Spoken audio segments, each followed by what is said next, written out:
For years, everyone accepted the official version, but there's a secret about Madeleine McCann's parents that stayed hidden and has finally come to light. Imagine a shopping mall display window, lit up, pristine, with objects meticulously arranged to tell a perfect story. Now think, what if behind that glass, out of your line of sight, there was a dark room, full of things you were never meant to see? That's how the Madeleine McCann story reached you. Her image went global.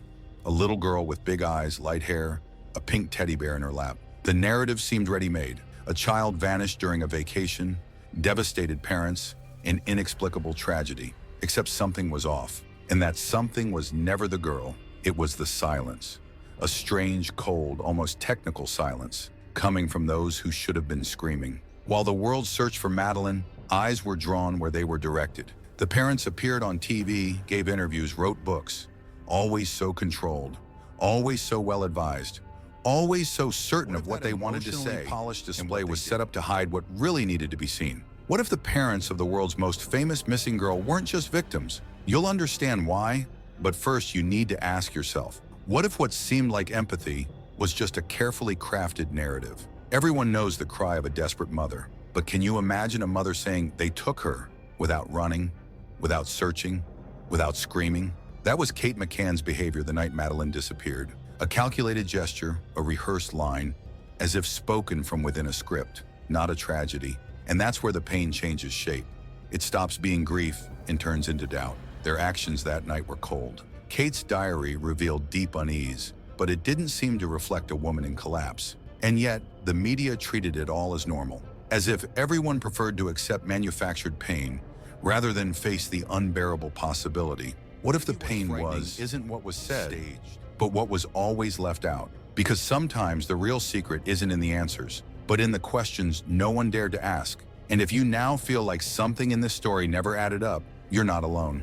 Some things time can't erase. One of them is the feeling that, from the start, something was out of place. It wasn't just the disappearance.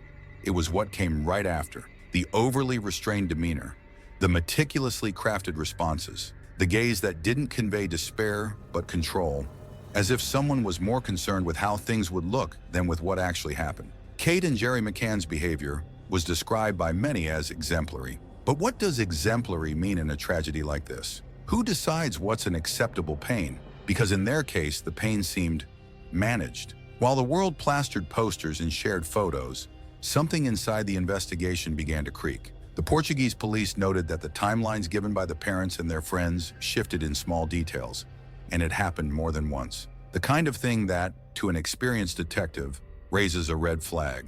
Small inconsistencies are like cracks in a mirror. When you get closer, you realize the image is distorted. And there was the dog.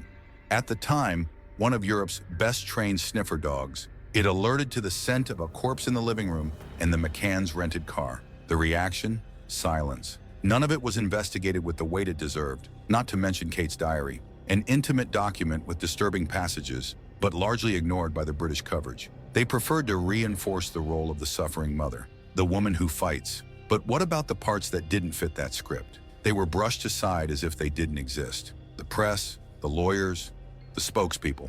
Everything seemed to revolve around protecting the image. But those who protect an image usually have something to lose. As the questions grew, the mood shifted. Portuguese newspapers started publishing uncomfortable stories. The parents responded with lawsuits. Instead of cooperating, they hired PR. The British press rallied to their defense. The Portuguese were called incompetent. The narrative was set, and anything that strayed from it was discredited. Have you ever seen someone involved in a case like this hire an image consultant before even cooperating with the police? Well, it happened. And there's more. At a critical moment in the investigation, Kate refused to answer 48 questions from the police. 48. A mother who claims she desperately wants to find her daughter, but won't cooperate with those trying to find her. It doesn't prove guilt, but it raises a question. Why so much shielding?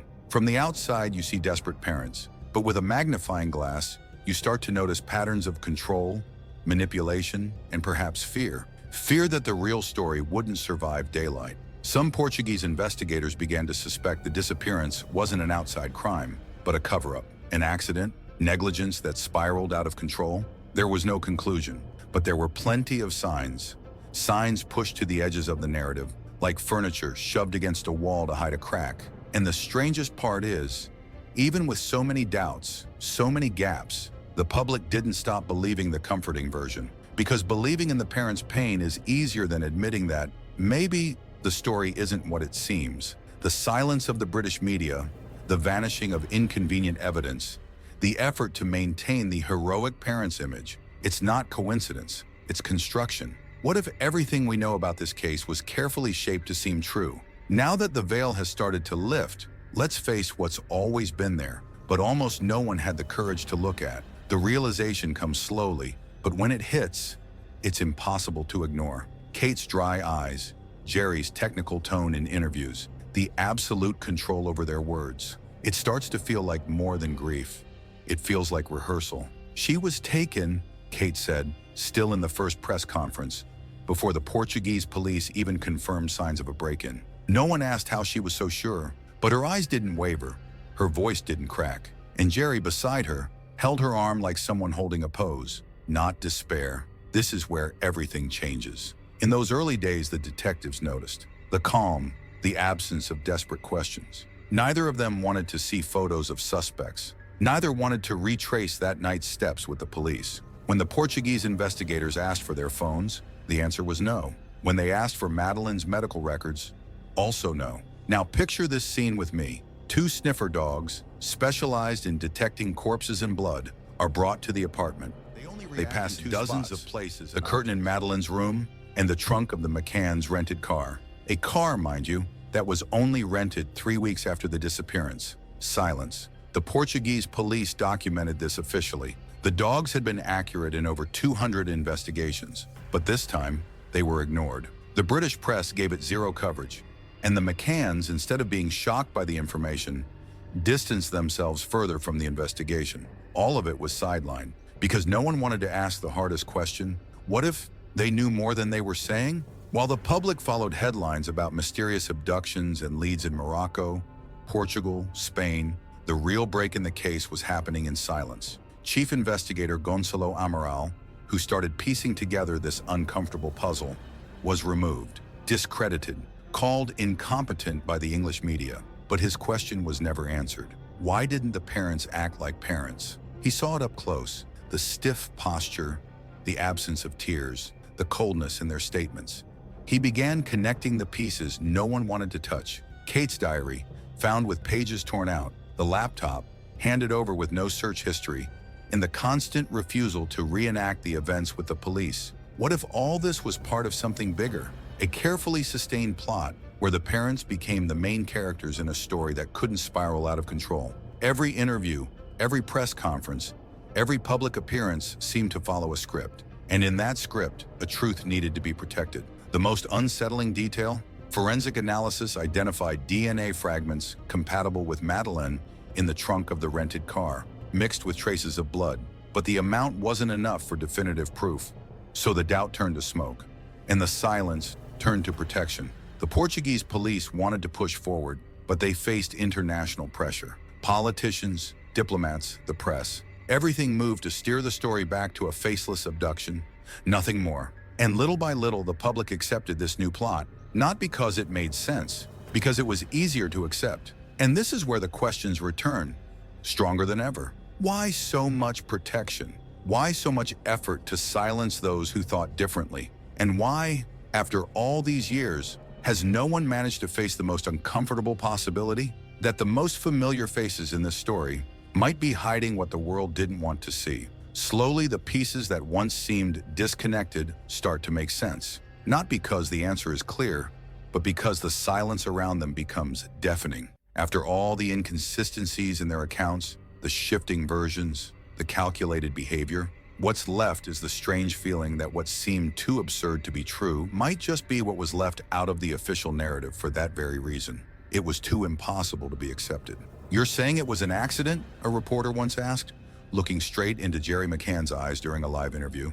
He froze for 2 seconds, then smiled, took a deep breath and said, "No, we're dealing with an abduction. Cold, surgical, as if it had been scripted, and maybe it was." By this point, most of the press had backed off. They no longer questioned the investigation's flaws, no longer mentioned the sniffer dogs, no longer brought up the uncomfortable passages from Kate's diary. It was as if, suddenly, everything had been boxed up with a label. Case closed. But it wasn't. The Portuguese investigators, even after being publicly discredited, held a firm conviction. There was more to the story. Gonçalo Amaral, removed from the investigation, later wrote that, in his view, Madeleine was already dead when the disappearance was reported, and that it was covered up to protect those close to her. It was never proven, but it was never clearly refuted either. On the emotional side, the parents' reactions continued to clash with what the world expected. Instead of chaotic despair, there were interviews with controlled smiles. Instead of outbursts, there were official statements. Instead of fragility, there were rehearsals of normalcy. "How are you, ma'am?" a journalist asked Kate days after the disappearance. "We're focused," she replied. She didn't cry. She didn't scream. She just kept walking, pressing her lips together. This stance divided the world. Some saw strength, others saw indifference. But the big question is, why didn't anyone deeply investigate this coldness? Why wasn't the reason the family hired lawyers questioned before they were even officially investigated? Why was the room cleaned before the police arrived? The answer perhaps lies in what was never said outright, because it would be unthinkable, and everything unthinkable, all the pieces on the table, tends to be an uncomfortable truth starts to take shape. Not an absolute truth, but a possible one. The kind that, even without undeniable proof, leaves a lingering scent in the air. And that scent is of a cover-up. But the most unsettling part isn't what came to light, it's what was never allowed to surface. Because when a story is told the same way so many times, maybe the problem isn't what was said, but what was always carefully avoided. After so many years, what remained wasn't just an absence, it was a silence carefully curated. A silence with the appearance of grief, but the structure of a shield.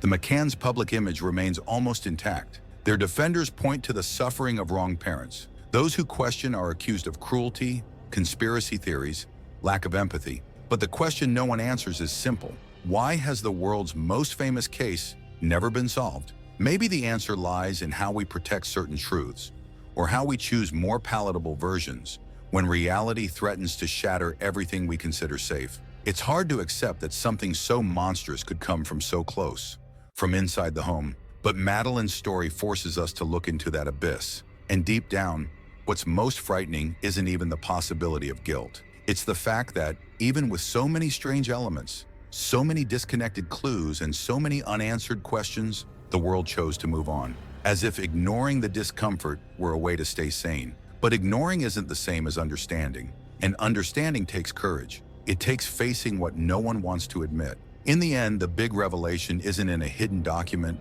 or a late confession. It's in what was left behind. The absence of a full investigation, the institutional fear of questioning the untouchable, the ease with which the official narrative replaced legitimate doubt with convenient comfort. And here's the final image I want you to hold on to. A picture on the wall, Madeleine smiling. In the bottom corner, the parents with steady gazes, but no tears. Around them, the whole world applauding their pain, while what needed to be said stayed locked behind four walls. Can you see now what was always there? The truth might not be in a confession. It might be in the absence of one. And maybe that's why this story bothers us so much. Because it wasn't built to be solved. It was made to be accepted. And those who refuse to accept end up isolated. But if you've made it this far, maybe it's because you no longer accept stories packaged for comfort. And that changes everything. It's strange to think we can know a story for so many years and still not truly know the characters. For decades, Madeleine's parents were portrayed in one way, victims of an inexplicable tragedy. But when we mute the media's background noise, dim the lights of the commotion, and look at what was done, or left undone, the scene shifts. There's something there, not a detail, a pattern, a behavior that doesn't match the moment, a coldness that doesn't align with desperation, a desperate need for control when what's expected is a total loss of control. And no, this isn't judgment, it's observation. It's a question. It's the unease of realizing that maybe the truth was never told. Not because there aren't facts, but because the whole world was trained to believe only one version. The version that comforts.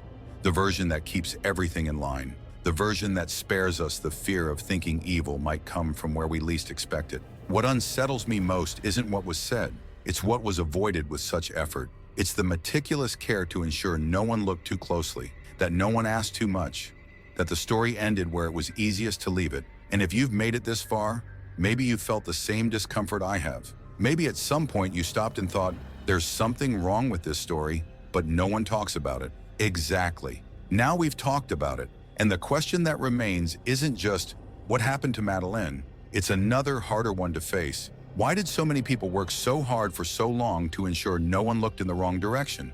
And why, whenever someone tries to look, does the answer come with silence? Maybe the answer's right there, in the silence itself. And since we've had the courage to face this head-on, the next step is even more delicate. Understanding how the media learned to turn convenient versions into absolute truths, and why some stories are told 1,000 times, while others are buried on the very first day. If this stirs you like it stirs me, the next video will give you more than answers. It'll give you discomfort, and that's exactly what the truth needs. If you've made it this far, comment, "I'm the unease that won't stay quiet, so I know you're with me to the end," and that you don't accept silence as an answer either. If this video provoked you, turned you inside out, or made you see with new eyes, subscribe to the channel. Here, we don't repeat what everyone else says. We talk about what no one has the guts to say. And if you want to go even deeper, the pinned comment is waiting. It's not an ad. It's a provocation. But only click if you want to know what they'd rather you didn't.